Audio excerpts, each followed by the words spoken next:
로우가 헤비하게 올라올 때나 그렇지 않을 때나 항상 그 대역을 깎아먹고 있는, 그러니까 이 믹스를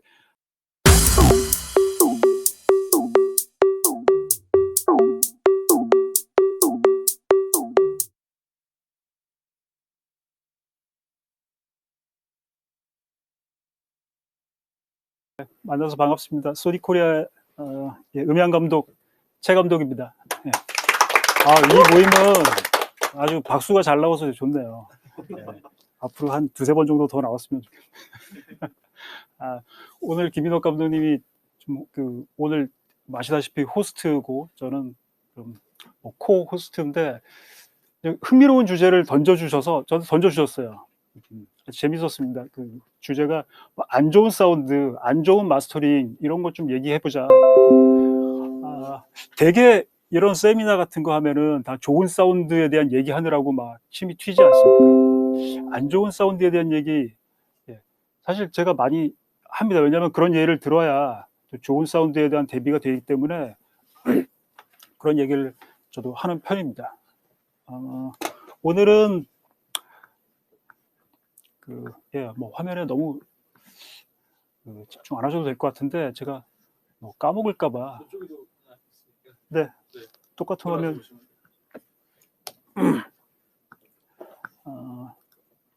제목만 적어놓은 슬라이드니까 참고하시고요. 좀 안 좋은 행동 또는 좀 안 좋은 접근 방식이라고 할까? 그런 것들 한 3가지만 정리해봤어요.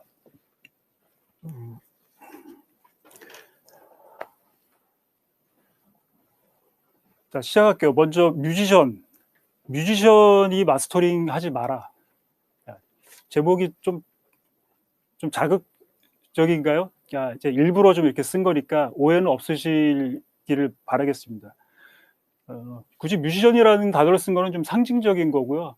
근데 저기에 내포되는 거는 아마도 저의 어떤 뭐 세미나나 특강이나 뭐 이런 자리에서 저와 마스터링에 대한 이야기를 같이 나눈 적이 있는 분들이라면 제가 늘 강조하는 그 3객에 대해서 들어보신 적이 있을 거라고 생각됩니다. 3가지의 객관성. 마스터링을 정의하거나 또는 설명할 때 가장 큰 비중으로 제가 사용하고 싶은 단어가 객관성이라는 거예요. 객관성이라는 거는 다 아시다시피, 이 객이 손님 객자인 거는 알고 계세요? 주관적이다 할 때 주인은 그 주인 주자죠. 내가 보는 것이고, 객관성이라는 거는 남이 보는 거를 객관이라고 해요. 그렇기 때문에 내가 보기 어려운 무엇이 있다라는 말이겠죠. 그게 마스터링의 굉장히 핵심적인 줄기를 차지하고 있어요. 제가 마스터링의 객관성에 대해서 이야기할 때도 역시 3가지 정도의 시각에서 나누어서 보곤 하는데요. 그 중에 첫 번째는 반복된 청취 때문에 오는 객관성의 결여를 조심해야 된다는 것입니다.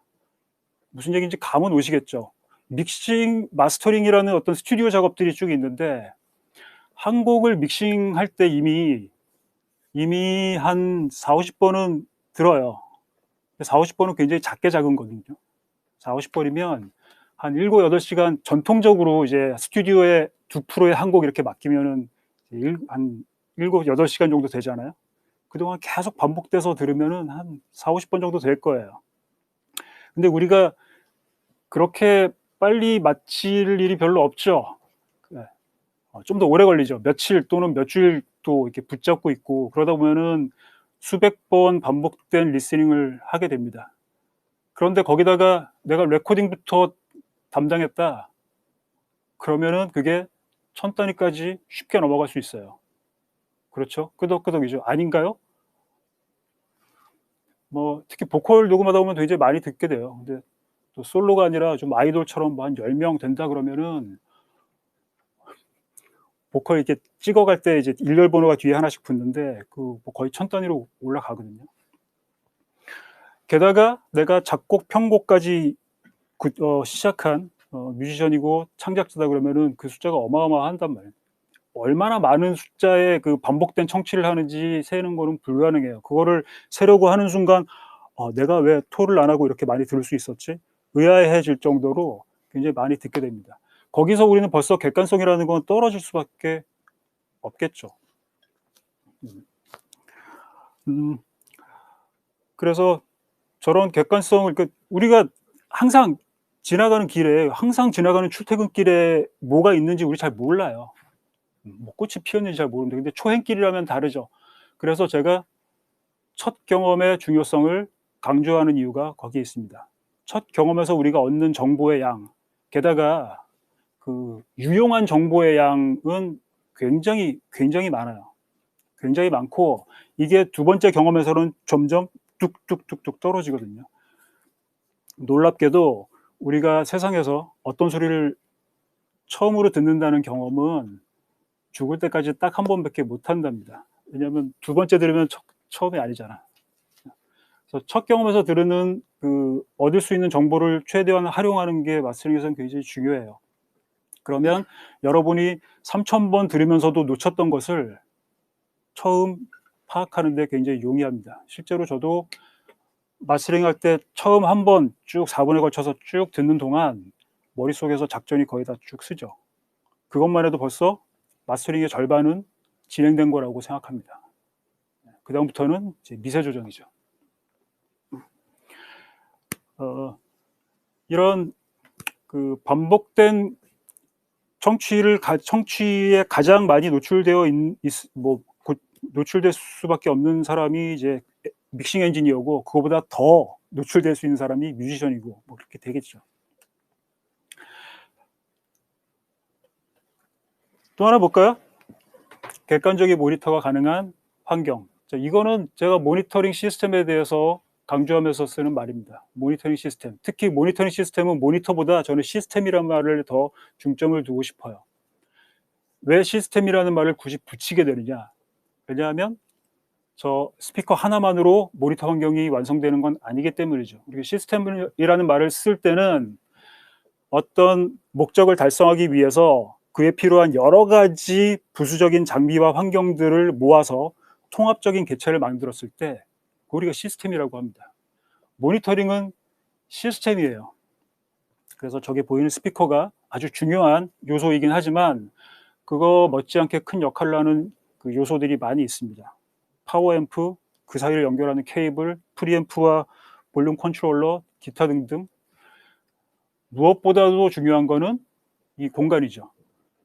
나는 내가 쓰고 있는 장비 중에 제일 비싸기도 하고 제일 중요한, 제일 소중한 장비가 스피커보다도 이 공간이에요. 이 공간이 나로 하여금 정확한 판단을 할 수 있게 만들어주거든요. 그리고 나는 이 공간에 굉장히 익숙하다는 점도 중요해요. 레코딩이나 믹스 엔지니어는 프리랜서로 여러 스튜디오를 다니지만 마스터링은 프리랜서로 여러 스튜디오를 다니면서 마스터링하지 못합니다. 할 수 있겠지만 굉장히 힘들어요. 그 공간과 모니터 환경을 내가 이해하지 못한 상태에서는 저도 상당히 자신감이 떨어질 수밖에 없거든요. 자, 트렌드와 패션이라는 세 번째 키워드가 나왔어요. 자, 트렌드나 패션이라는 거는 좀 객관성과는 멀어 보일 수도 있을 것 같아요.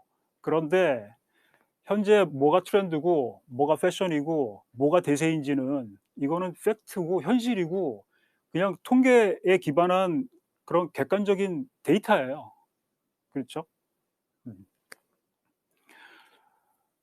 사운드는 그야말로 패션입니다. 그야말로 1980년대 음악을 들어보시면 그 특유의 사운드가 있죠. 90년대는 또 다르고 2000년대 거슬러서 지금의 사운드는 또 다른 모습을 가지고 있고 계속 변하는 게 사운드의 패션이고요. 그거에 맞지 않은 사운드를 가지고 있을 때 사람들이 납득해 줄 수 있는 폭은 점점 줄어들겠죠. 그러면 지금 시장에 나와 있는 그 음악을 판매하는 사이트에 그 진열장에 있는 그 사운드의 패션이 어떠한지 누가 제일 잘 알고 있을까? 생각해 보면은 마스터링 스튜디오는 매일같이 최신곡이 발매 며칠 전에 최신곡이 거쳐 나가는 곡이에요. 여기만큼 현재 시장의 패션을 잘 알 수 있는 곡이 없어요. 그렇다면은 그것을 가장 잘 알고 있는 사람의 어떤 판단을 빌린다는 거는 굉장히 뭐 가격 대비라는 말을 굳이 쓰지 않겠어요. 엄청나게 소중할 수밖에 없죠. 근데 뮤지션은 좀 그거보다는 좀 좁을 수밖에 없는 게, 왜냐하면 자기의 음악 그리고 자기의 음악 세계에 집중해서 바라보는 시각을 가질 수밖에 없고, 저는 이거를 비판적으로 하는 얘기는 절대 아닙니다. 그런 시각이 없다면 자기만의 음악을 만들 수도 없고, 당연히 그런 시각을 갖고 있는 게 뮤지션이에요. 그렇죠? 그래서 뮤지션이 마스터링 하겠다고 하면 그런 좀 자기만의 음악 세계를 바라보고 있는 시각을 내려놓고, 그럼 다른 애들은 어떻게 하는데, 내가 평소에 맨날 씹고 내가 좋아하지 않는 애들 음악이지만 그것도 다 들어보고 참고하고 내 것으로 만들어야만 합니다. 그럴 자신이 있으신가요? 쉽지는 않을 거예요. 저렇게 세 가지 정도의 객관성의 의미를 파악하시면 마스터링을 누가 해야 될까? 가장 객관적일 수 있는, 그리고 기나긴 레코딩과 믹싱 과정에 참여하지 않고 새로운 귀를 가지고 있는, 그리고 객관적인 어떤 경험을 갖고 있는 마스터링 엔지니어가 사실은 제일 좋아요. 그것도 뭐 믹스도 하고 마스터링도 합니다. 이런 분보다는 진짜 마스터링만 전문으로 하는 분이 제일 좋긴 하겠죠. 자, 그러면 차선책으로는 뭐 어떨까요? 뭐 상황상 그런 분과 함께 할 수 없다. 그러면 차선책을 고르라면 저는 믹싱을 담당한 음향 감독님을 고르겠어요. 왜냐하면 그분은 객관성의 결여에서는 약간의 어떤 좀 단점이 있을 수는 있지만 여전히 음향 전문가잖아. 제일 안 좋은 게 뮤지션이에요. 네? 뮤지션은 객관성도 떨어지고, 그렇죠?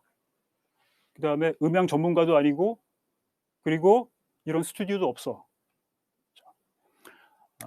만약에 객관성을 유지하고 마스터링을 스스로 하고 싶다고 하면 여러분이 믹싱을 마친 다음에 그 음악을 듣지 않은 채로 일주일이나 열흘 정도는 버티실 각오를 하셔야 될 거예요. 그 정도 시간이 지나고 나서 새로 들으면 여러분도 상당히 객관적으로 들으실 수 있을 겁니다. 다만 저는 가능성이 좀 높지 않다고 보는 게, 그렇게 열흘 만에 들으면 있죠, 마스터링 못합니다. 믹싱 수정하지.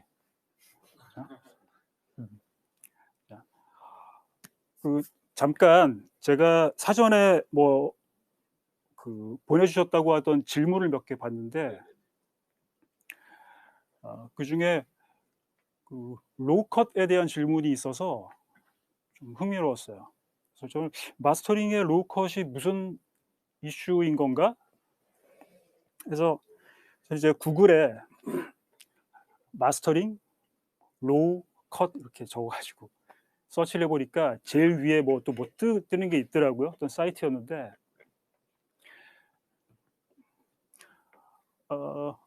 마스터링 더 믹스라는 사이트, 혹시 여기 아세요? 네. 저는 잘 몰랐어요. 로우 컷을 설명한 섹션이 여기 있더라고요. 그래서 구글 엔진이 여기를 딱 잡은 것 같은데, 로우 컷뿐만 아니라 이분이 자기가 마스터링 할 때 이렇게 하는 그런 네 가지를 좀 설명을 해 놓으셨더라고요. 먼저 말씀드리지만 제가 뭐 저걸 반박하기 위한 그런 공격적인 그런 시각은 절대 아니라는 걸 알려드리고요. 저런 시각도 있을 수 있고 이런 시각도 있을 수 있다라는 그런 변수 중에 하나로 이해해 주셨으면 합니다. 그래서 제일 위에 로우 컷이 있어요.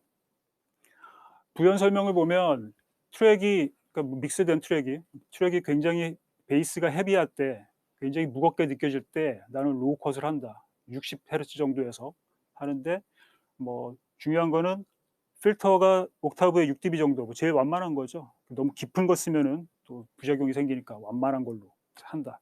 그런 말을 써놓으신 게 있습니다. 아마도 저 설명의 뒤쪽을 보면은 저렇게 함으로써 추가의 어떤 음량적인 헤드룸을 더 얻을 수가 있고, 그리고 커트 안 된 나머지 저역들이 더 타이트하게 느껴진다. 뭐 이런 장점들이 있다는 거를 설명을 해놨거든요. 그래서 아마도 저런 것들이 이제 오가면서 로우 컷을 조금씩 하는 거야 라는 소문이 생겼을지도 모르겠다라는 생각을 해요. 뭐 제가 저 방법에 대해서 뭐 반대하는 건 아니고요. 저 같은 경우에는 베이스가 헤비할 때 필터보다는 쉘빙으로 조금 낮추는 방법을 더 먼저 써봐요. 실은 쉘빙보다 더 내가 즐겨 쓰는 방법은 멀티밴드 컴프레션으로 로우만 컴프레스하는 방법이에요. 자, 이 방법은 필터링하고 다른 게 아시다시피 필터링은 로우가 헤비하게 올라올 때나 그렇지 않을 때나 항상 그 대역을 깎아먹고 있는, 그러니까 이 믹스를 항상 손상시키고 있는 그런 동작을 하는 반면에 컴프레션은 그 부분이 올라올 때만 억제를 하는 거니까 올라오지 않을 때는 해당 대역의 믹스를 그대로 보존하는 그런 효과가 있어서 컴프레션을 좀 더 선호하는 편이랍니다. 두 번째 있는 건 로우 미드인데요. 100에서 몇이죠? 150에서 350 헤르츠를 특정해서 설명하고 있어요. 믹스가 되게 복시하다, 그러니까 되게 텁텁하고 답답하고 명료도가 떨어질 때는 이 대역을 커트한다. 아주 좋은 말입니다. 저도 저 대역을 간혹 사용하긴 하는데요. 어, 저걸 보면 전 이런 생각이 들어요. 150에서 350은 아무리 모니터링 환경 안 좋은 데에서 들어도 되게 잘 들리는 대역이거든요. 그리고 여기가 올라오면은 당연히 뭐 보컬 텁텁해지고 전체적으로 답답해지는 거 안 들릴 수가 없어요. 근데 저걸 왜 저런 상태로 믹스해서 내버려 뒀을까, 그게 더 궁금한 거죠. 예. 뭐 약간의 이렇게 조정으로 분명히 효과를 볼 수 있는 대역은 맞습니다. 근데 믹스해서 이미 정리가 될 가능성이 훨씬 더 많은 부분이기도 하겠죠. 자, 3-4 번도 좀 흥미로운 부분인데요. 3 번은 다 영어인데 괜찮으시겠어요? 제가 설명해 드릴게요. MS 모드를 사용해서 센터의 중력대를 만진다는 거예요. 구체적으로는 1K에서 5K 사이 정도를 만진다라는 건데, 이게 센터에 있는 보컬만 만지고 다른 것들은 건드리지 않을 수 있는 뭐 그런 좋은 것이다. 그렇죠? 보컬은 센터니까. 아, 맞습니다. 책을 보면 저렇게 써 있어요. 근데 책만 보고 끝나면 저렇게 믿을 수가 있어요.